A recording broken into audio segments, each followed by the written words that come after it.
You can still get really tasty barbecue chicken even if you don't have a smoker. I've got a killer marinade, some grilling techniques, and a few tricks to make your barbecue sauce taste even better. You're gonna love this recipe. And be honest, most of the backyard barbecues you're going to, there's someone grilling up some chicken and dabbing a little barbecue sauce on there at the end. Rarely does someone have a smoker and is cranking out smoked chicken. Now, to get where we need to go, we've got to start off with some prep. Sound good? Let's cook. We are going to start off by making that tasty marinade. In a large bowl, I have 3/4 cup of a neutral flavored oil. We're going to add in 1 tablespoon plus 1 teaspoon of sea salt. Next, 1 teaspoon of ground black pepper, 2 tablespoons of packed light brown sugar, 2 teaspoons of ground cumin, 1 teaspoon of paprika, 2 teaspoons of chili powder, 1 teaspoon of ground mustard, the juice of 1 lemon, which is really going to brighten this up quite a bit. We're next going to add in 1 tablespoon of Worcestershire sauce, and then 1/3 cup of apple cider vinegar. Now what I want to do is finely grate in a half yellow onion. You could use a red or a sweet onion here. If you don't have a fresh onion, substitute out for 1.5 tablespoons of onion granules. Now, keeping that zester out there, we're also going to finely grate up 4 garlic cloves. If you don't have fresh garlic cloves, substitute in 1 tablespoon of garlic granules. Be sure to give it a knock. There's a lot of good stuff on the bottom there. Next, give it a whisk until it is completely combined. And the next important part, use a spoon, try it out, see what seasonings need to be adjusted. And the flavor of the marinade should be very intense. You're not drinking it. You're trying to infuse the flavors from that into the chicken. So season it up very well. Taste it again and again. Make sure it's very strong. Okay, here's what we do now. Let's pull out our fresh chicken. I have a combination here. I've got 6 drums, I've got 5 thighs, and last but not least, I have 2 split chicken breasts. You could also do boneless chicken breasts, no problem. What we're going to do is transfer all this chicken to that large bowl with the marinade using your hands, a spatula, whatever you've got lying around. What we want to do is infuse the flavors as best we can into the chicken. So move it around, rub it in, do everything that you can. I always think of John Leguizamo here in the movie Chef when he's making the pork roast. Oh, he's really just singing and dancing and rubbing in that marinade. Do the same thing there. Now what I'm going to do is just transfer it into a plastic zip bag. You can leave it in that bowl. I like the zip bags. I think it just completely submerges everything.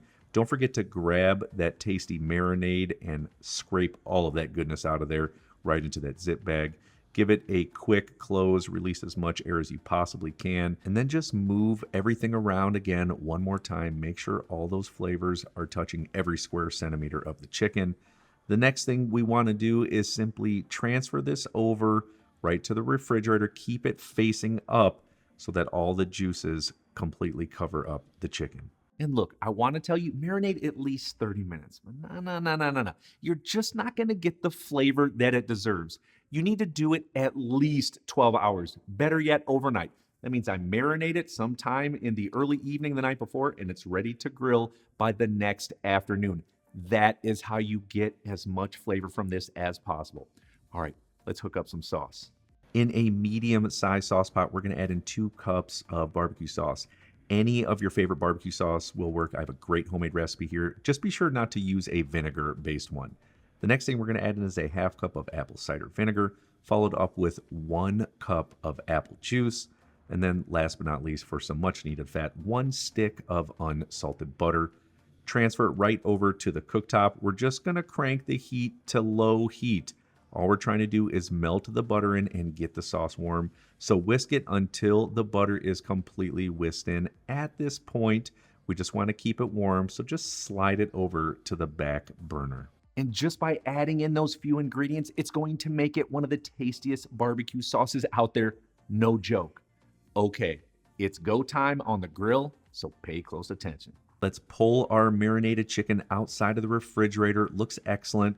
What we want to do at this point is just transfer it over to a sheet tray lined with parchment paper so that it's really easy to pull off of here and put directly on the grill. And look how good this looks. Look at all those spices. There's so much flavor in this. It's going to really be good. Now let's take this outside of the grill. Now it does not matter if you're using a gas, you're using charcoal, or even wood burning. You want to have a hot, medium, and low heat section. Now for me, the right side is going to be my hot side. The middle is going to be my medium heat, and the left side is going to be my low heat. Make sure you follow this practice and preheat accordingly. We're going to be doing a series of flips and moves. So what that means is put your pitmaster apron on and tend the grill. Do not go far. Here's what we do now. You also want to make sure you have very clean grill grates. Now, to make sure nothing sticks, I've got some neutral flavored oil. Just grab a kitchen towel, fold it over, dip it in there generously, okay? Should look just like this. Then what we're going to do is go right over to that grill that's been preheated in those 3 sections, hot, medium, and low heat, and brush it all over the grill grates just like this. Excellent. Now, we are going to start by placing down the chicken skin side down right onto the hot side of that grill. Don't get too close. We don't want to steam. We want to get a nice little sear. We're going to cook this for about 3 to 4 minutes. Watch closely though, okay? We don't want anything to burn. If you see some flames shooting through way too much, what I like to do is add a few ice cubes where those flames are really coming through the grill grates. What this will help it do is slowly tone down those flames so that nothing is burning and making sure our chicken's going to have that perfect sear on there. And I actually learned that trick the hard way. I was 15 years old working at the Legends Country Club, and on Sundays they had all the golfers out, and I had to grill up everything, and I mean, I scorched every single piece of meat on there. So the next week, a guy named Scott came out there and helped me out, and he showed me that ice cube trick. It slowly trickles down because sometimes when you put water on it or even like spray it with a spray bottle, you get these huge smoke bombs. It doesn't do that. It slowly trickles down and a little smoke creeps through. It's awesome. All right, here's what we do next. After that 3 to 4 minute cooking period on the hot side of the grill, we're going to transfer it over to the middle where the heat is on medium. Notice we did not flip over anything.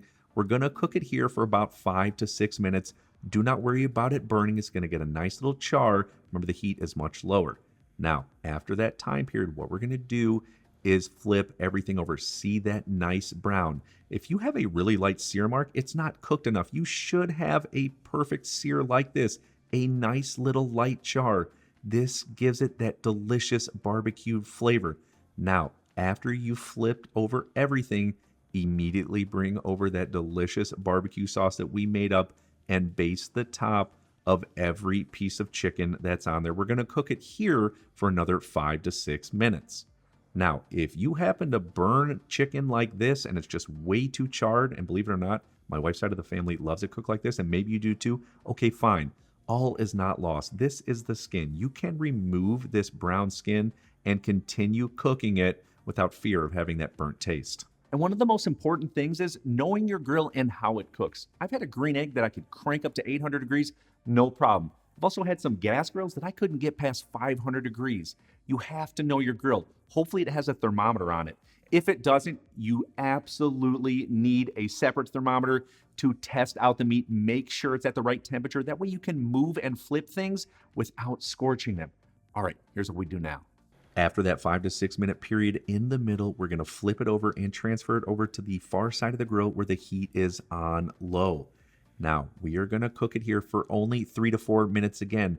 We want to sort of caramelize up the barbecue sauce, not burn it, just get a little caramelization. But now that it's flipped over, we can immediately baste the other side of the chicken that has not yet been basted with our barbecue sauce. Remember, 3 to 4 minutes max at this stage to really enhance the flavors of the barbecue sauce infusing into the chicken.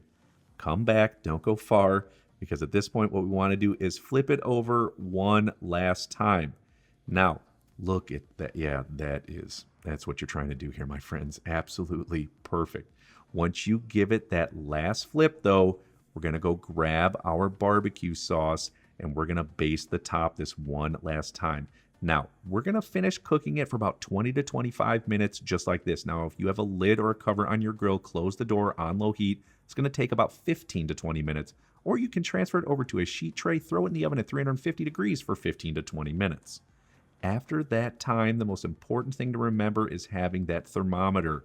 We are going to probe and see where we're at. Once you hit about 155 degrees or more, start pulling things.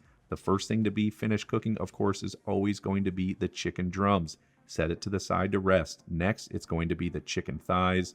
And then always, last but not least, are going to be those big split chicken breasts. They're just the thickest thing on here. Set it aside to rest for just a couple of minutes before we sauce everything up one last time. The flavors, the smells, all of these things just transport me back to my childhood house. My dad would be grilling stuff up in the backyard. It's just so good. And it always points back to these basic cooking techniques. Making sure your grill's at the right temperature, marinade flavor, marinating time. You take all of these things with you every time you're in the kitchen. It will always elevate your everyday cooking. That's my promise to you. All right, let's plate this goodness up. I'm going to plate this up in a bowl that's been lined with parchment paper. Really gives it that nice barbecue feel without barbecue sauce getting everywhere all over plates. And then generously pour on a lot of that barbecue sauce. So good here, my friends. And then finish it off with some fresh chopped chives, green onions, or parsley. And you've got yourself one heck of a barbecue dish. You may seriously never smoke chicken again after you taste this. And if you want to pair it up with something so delicious, definitely check out my macaroni and cheese. You will be the star of your next backyard barbecue get-together. I'll see you on there. I got to eat some of this.